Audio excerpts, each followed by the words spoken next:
श्री शिव महापुराण रुद्र संहिता युद्ध खंड अथ द्विचत्वारिंशोऽध्याय। अंधकासुर की उत्पत्ति की कथा।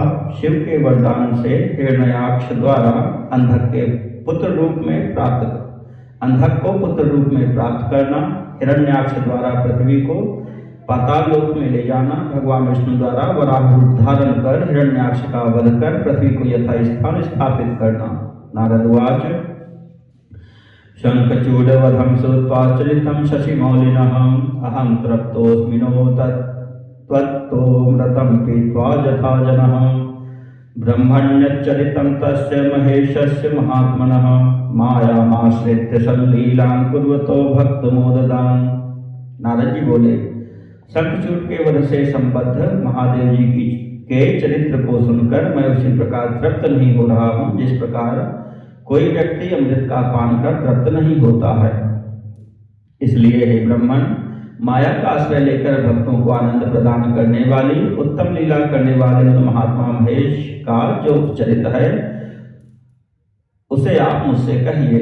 ब्रह्मवाच शंखचूडवधं श्रुत्वा व्यासः सत्यवती सुतः अप्राक्षीदिमेवार्थं ब्रह्मपुत्रं मुनीश्वरम् सनत्कुमारः प्रोवाच व्यासं सत्यवती सुतं सुप्रशंस्य महेशस्य चरितं मंगलायनम। ब्रह्मा जी बोले, शंखचूड का वध सुनने के पश्चात सत्यवती सुत व्यास जी ने ब्रह्मपुत्र मुनीश्वर सनत कुमार से भी यही बात पूछी थी। व्यास की प्रशंसा करके सनत कुमार ने मंगलदायक महेश्वर चरित्र को कहा था।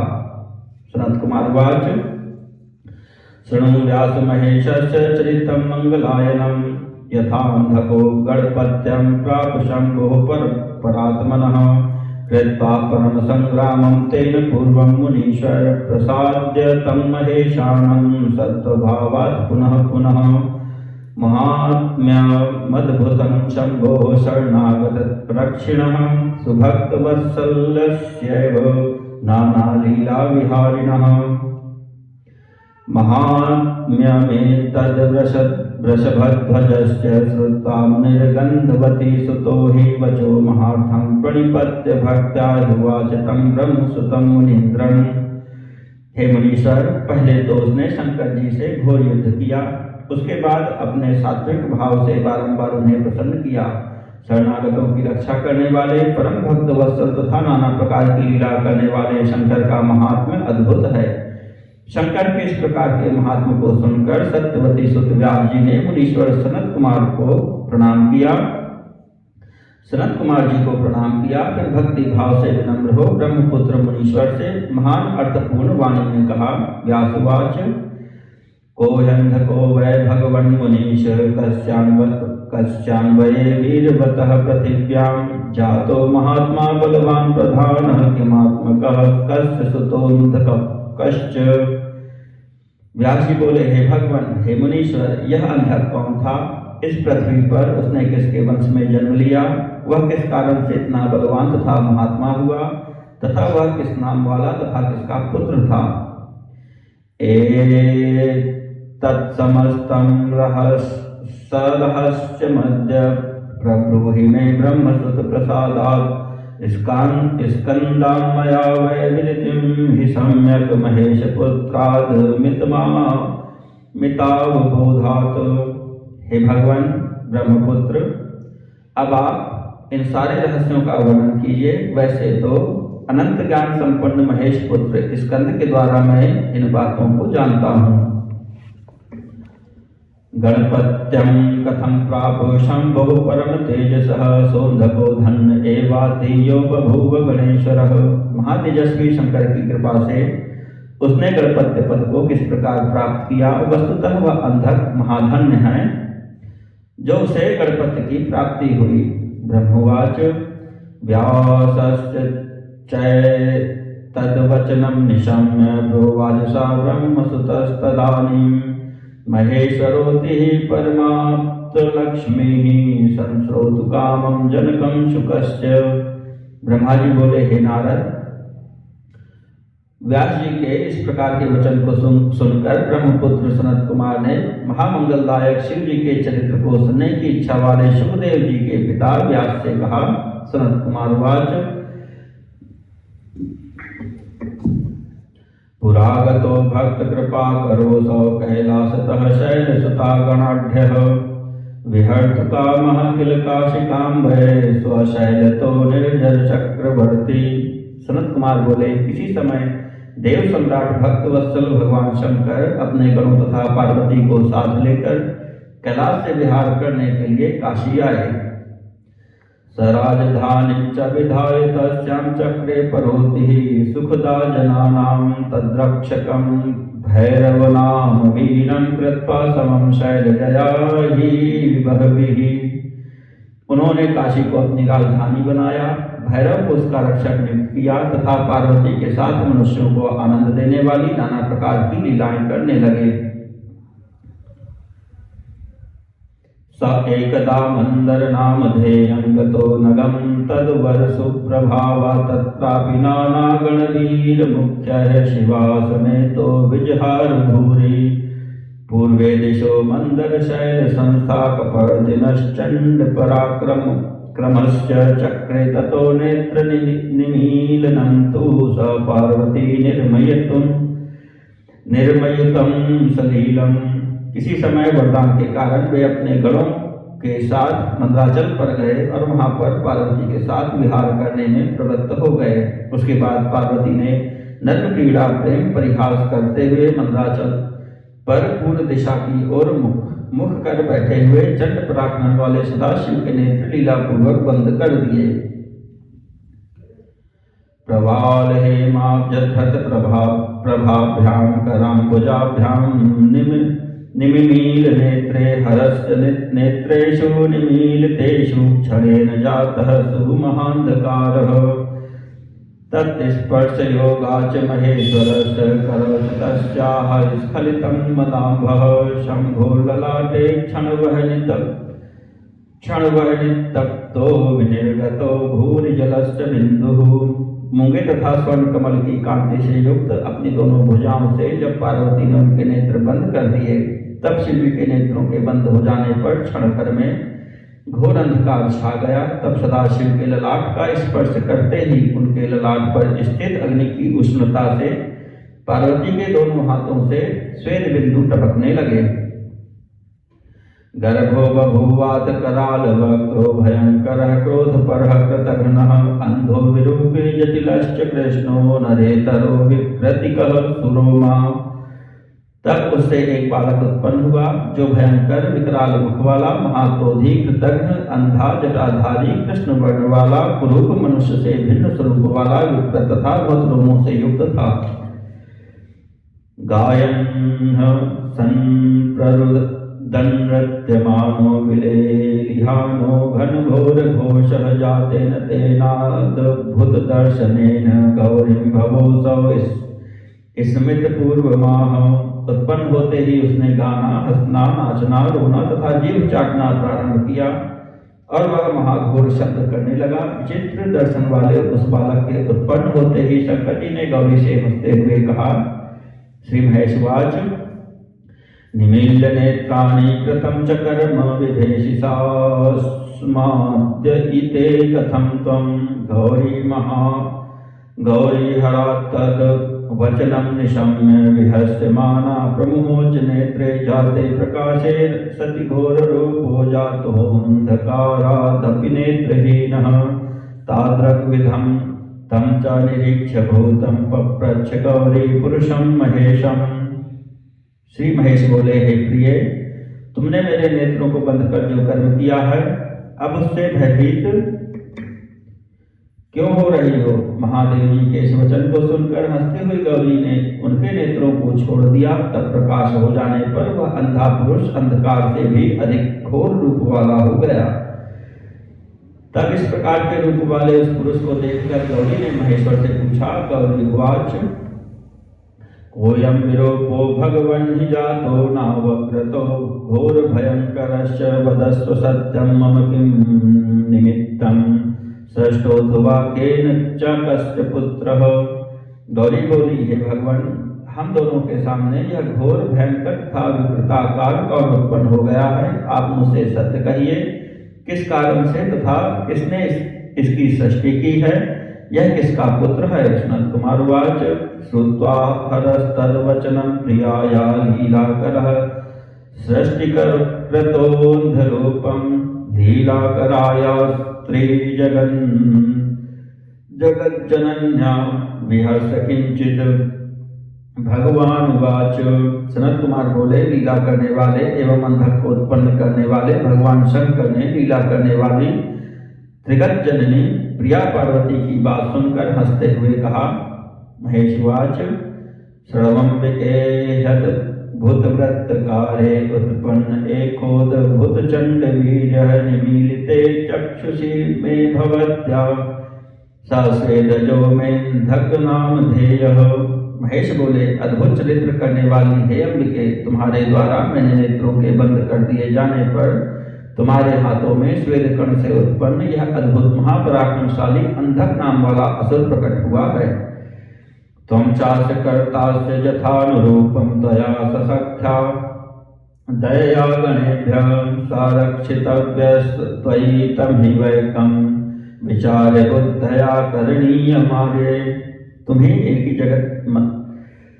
इनकी जन्मदात्री हो, अतः हे आर्य तुम्ही दयापूर्वक अपनी सखियों के साथ गणों से इसकी रक्षा करो और बुद्धि से विचार कर इसके विषय में जो करना चाहती हो उसे करो। सनत कुमार उवाच गौरी ततो भर्तृवचो निशम्य करुण्य भावात् सहिता सखीभिः नाना प्रकारेर्बहुभिरुपायैश्चकार रक्षां स्वसुतस्य यद्वत्। सनत कुमार बोले, तदनंतर अपने पति के इस वचन को सुनकर गौरी अपनी सखियों के साथ दया भाव से अनेक प्रकार के उपायों से अपने पुत्र की रक्षा करने लगी। काले तस्मिन् शिशिरे प्रयातो हिरण्यनेत्रस्त्वथ पुत्र कामः स्वज्येष्ठबन्धोस्तनयप्रतामं संवीक्ष्य चासीत् प्रियया नियुक्तः। एक बार शिशिर काल उपस्थित होने पर अपने बड़े भाई की संतति वृद्धि को देखकर अपनी स्त्री से प्रेरित होकर पुत्र की कामना वाला हिरण्याक्ष तपस्या करने के लिए वहां पहुंचा। अरण्यमाश्रित्य तपश्चकारासुरस्तदा कश्यपजः सुतार्थं काष्ठोपमोऽसौ चित्तदोषः संदर्शनार्थं तु महेश्वरस्य। वह कश्यप पुत्र असुर वन का आश्रय लेकर क्रोधादि दोषों को जीतकर पुत्र प्राप्ति के निमित्त काष्ठ के समान स्थिर होकर शंकर जी के दर्शन हेतु तप करने लगा। तुष्ट पिनाकी तपस्सास्य सम्यग् वरप्रदानाय ययौ द्विजेन्द्र ततस्थान्मासाद्य वृषध्वजोऽसौ जगाद दैत्य प्रवरं महेशः। हे द्विजेन्द्र, तब उसकी तपस्या से पूर्ण रूप से प्रसन्न होकर शंकर जी वर देने के लिए गए। उस स्थान पर आकर वे वृषध्वज महेश उस दैत्य श्रेष्ठ से बोले। महेश उवाच हे दैत्यनाथ कुरु नेन्द्रिय संगपातं किमर्थमेतद् व्रतमाश्रितं ते प्रब्रूहि कामं वरदो भवोऽहं यदिच्छसि त्वं सकलं ददामि। महेश बोले, हे दैत्यराज, तुम अपनी इंद्रियों को कष्ट मत दो। तुम किस निमित्त यह व्रत कर रहे हो, तुम अपना मनोरथ कहो, मैं शंकर तुम्हें वर दूंगा। तुम जो चाहते हो वह सब मैं दूंगा। सनत कुमार उवाच सरस्यमाकर्ण महेश वाक्यं यदि प्रसन्नः कनकाक्ष दैत्यः कृताञ्जलिर्नं ऋषिरा उवाच स्तुत्या चनत्वा विविधं गिरीशं। सनत कुमार बोले, शिव जी का यह सरस वचन सुनकर वह दैत्य हिरण्याक्ष अत्यंत प्रसन्न हो गया और हाथ जोड़कर सिर झुकाकर एवं नमस्कार करके विविध स्तुति पूर्वक शंकर जी से कहने लगा। हिरण्याक्ष उवाच पुत्रस्तु मे चंद्रललाट नास्ति सुवीर्यवान् दैत्यकुलानुरूपी तदर्थमेतद्व्रतमास्थितोऽहं तं देहि देवेश सुवीर्यवन्तं। यस्माच्च मद भ्रातुरनन्तवीर्याः प्रह्लादपूर्वा अपि पञ्चपुत्राः ममेह नास्तीति गतान्वयोऽहं को मामुकं राज्यमिदं बभूषेत्। राजं परस्य सबलेन हत्वा भुङ्क्तेऽथवा स्वं पितुरेव दृष्टं स प्रोच्यते पुत्र इहि तमुत्र पुत्री सतेनापि भवेत् पितासौ। हिरण्याक्ष बोला, हे चंद्रमौले, मुझे दैत्यवंश के योग्य एवं अति पराक्रमी कोई पुत्र नहीं है, उसी के लिए मैं इस तपस्या में प्रवृत्त हुआ हूँ। अतः हे देवेश, आप मुझे महाबलवान पुत्र प्रदान कीजिए, क्योंकि मेरे भाई को प्रहलाद आदि 5 महाबलवान पुत्र हैं, मुझे पुत्र नहीं है, मैं वंशहीन हो गया हूँ। अतः मेरे इस राज्य का भोग कौन करेगा? जो अपने बाहुबल से दूसरे के राज्य को अपने अधिकार में करके उसका भोग करता है अथवा पिता के राज्य का उपभोग करता है, वही इस लोक में तथा परलोक में पुत्र कहा जाता है, और उसी पुत्र के पिता भी पुत्रवान होता है। ऊर्ध्वं गते पुत्रवतां निरुक्ता मनीषिभिर्धर्मव्रतां वरिष्ठैः सर्वाणि भूतानि तदर्थमेव मतः प्रवर्तेत पशून् स्वतेजः।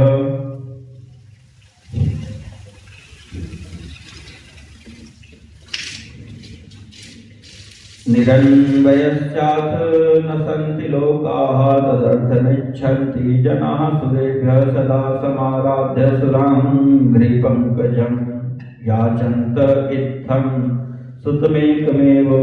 वरिष्ठ धर्म के ऋषियों के ने पुत्रवानों की ही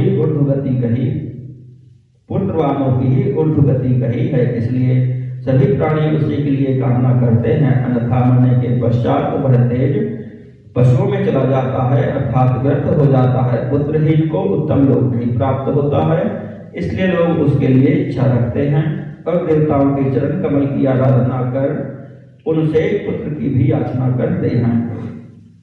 सनत कुमार वाच, एतद्भवस्तद्वचनं निशम्य कृपा करो दैत्यनृपस्य तुष्टः तमाह दैत्याधिपुनास्ति पुत्रः तद्वीर्यजः किंतु ददामि पुत्रं। सनत कुमार बोले, तब कृपालु शंकर दैत्यराज के उस वचन को सुनकर प्रसन्न हो गए और उससे बोले, हे दैत्यराज, यद्यपि तुम्हारे वीर से पुत्र उत्पन्न नहीं होगा, फिर भी मैं तुम्हें पुत्र प्रदान करता हूँ। ममात्मजं त्वन्धक नामधेयं त्वत्तुल्यवीर्यं त्वपराजितं च वृणीष्वपुत्रं सकलं विहाय दुःखं प्रतीक्षस्व सुतं त्वमेव। तुम अंधक नामक मेरे पुत्र का वरण कर लो, जो तुम्हारे ही समान बलवान और अजय है। तुम सब दुखों को त्याग कर उसी को अपना पुत्र मान लो। इत्येवमुक्त्वा प्रददौ शतसमये हिरण्यनेत्राय सुतं प्रसन्नः हरस्तु गौर्या सहितो महात्मा भूतादिनाथ स्त्रीपुरारिरुग्रह। इस प्रकार कहकर प्रसन्न होकर पार्वती सहित त्रिपुरारी उग्र रूप महात्मा शंकर ने उस हिरण्याक्ष को पुत्र प्रदान कर दिया। ततो हरात् प्राप्य सुतं स दैत्यः प्रदक्षिणीकृत्य यथाक्रमेण स्तोत्रैरनेकैरभिपूज्य रुद्रं तुष्टः स्वराज्यं गतवान् महात्मा। इसके बाद वह महात्मा दैत्य शंकर से पुत्र प्राप्त कर यथाक्रम उनकी प्रदक्षिणा कर तथा अनेक स्तोत्रों से रुद्र की स्तुति कर प्रसन्न होकर अपने राज्य को चला गया। ततस्तु पुत्रं गिरिशादवाप्य रसातलं चंड पराक्रमस्तु इमां धरित्रीं नयत् स्वदेशं दैत्यो विजित्वाति दशान् शेखान्। तदनंतर प्रचंड पराक्रमी वह दैत्य सदाशिव से पुत्र प्राप्त कर संपूर्ण देवताओं को जीतकर इस पृथ्वी को अपने देश पाताल में लेकर चला गया। ततस्तु देवैर्मुनिभिश्च सिद्धैः सर्वात्मकं यज्ञमयं करालं वराहमाश्रित्य वपुः प्रधानमाराधितो विष्णुरनन्तवीर्यः। उसके अनंतर देवताओं, मुनियों एवं सिद्धों ने सर्वात्मक यज्ञमय तथा महाविकराल प्रधान वराह रूप का आश्रय लेकर अनंत पराक्रम वाले विष्णु का आराधन किया।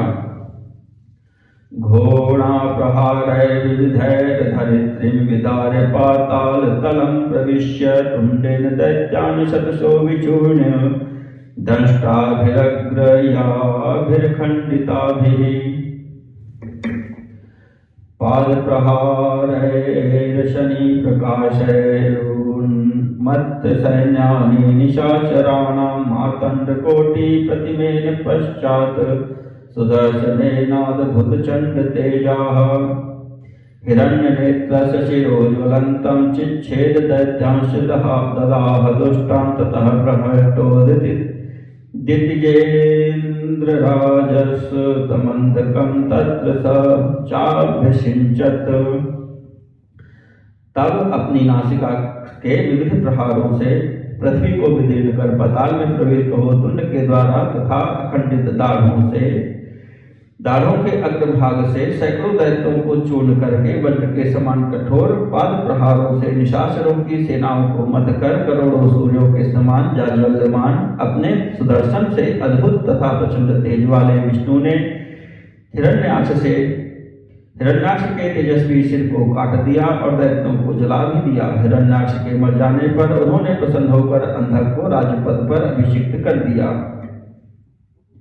स्वस्थानमागत्य ततो धरित्रीं दंष्ट्राङ्गकुरेणोद्धरतः प्रहष्टः भूमिं च पातालतलान् महात्मा पुपोष भागं तत्पूर्वकं तु देवैः समस्तैर्मुनिभिः प्रहष्टैर्भिष्टुतः पद्मभुवा च तेन ययौ स्वलोकं हरिरुग्रकायो वराहरूपस्तु सुकार्यकर्ता। इस प्रकार महात्मा विष्णु पाताल तल से पृथ्वी का उद्धार कर अपनी दाढ़ों के अग्रभाग से पृथ्वी को पुनः अपने स्थान पर प्रतिष्ठित कर प्रसन्न हो गए और पूर्व की भांति उसकी रक्षा करने लगे। प्रसन्न हुए समस्त देवता मुनि तथा ब्रह्मा जी ने उनकी स्तुति की। उसके बाद उग्र शरीर वाले तथा उत्तम कार्य करने वाले वराह रूपधारी विष्णु अपने लोक को चले गए। हिरण्यनेत्रेत हते सुरेशे वराहरूपेण सुरेण सद्यः देवा समस्ता मुनयश्च सर्वे पराच जीवाः सुखिनो बभूवुः। इस प्रकार वराह रूप विष्णु के द्वारा दैत्यराज हिरण्याक्ष के साथ मारे जाने से सभी देवता मुनि तथा अन्य सभी जीव सुखी हो गए। इति श्री शिव महापुराणे द्वितीयायां रुद्र संहितायां पंचमे युद्धखंडे हिरण्याक्ष वधो नाम 24 अध्यायः।